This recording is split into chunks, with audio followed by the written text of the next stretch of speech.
સિયારામ. જય સિયારામ. આપણે પાણી ની વાત કરી કે કેટલી મુસીબત વેઠીને બધાને મેં પાણી પાયું.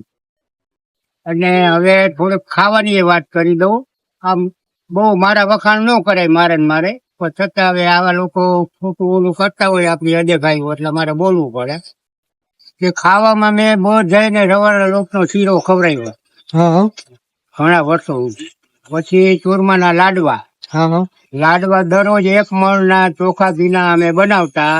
4 વાગે બનાવવાનું ચાલુ કરી, 7-8 વાગે સાંજે પૂરું થાય. અને સવારે 5ના 2 વેચતા. ચોખા ઘીના લાડવા 5ના 2.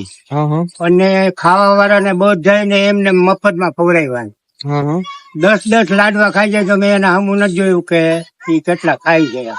અને જેને ખાધા હશે ને એ અત્યારે મને યાદ કરતા છે કે ના બાપા બરાબર છે. એટલે બાકી તો અદેખાયું તો કરવા વાળા એ તો કરવાના કરવાના છે. છે. હાલો, જય સિયારામ. જય સિયારામ.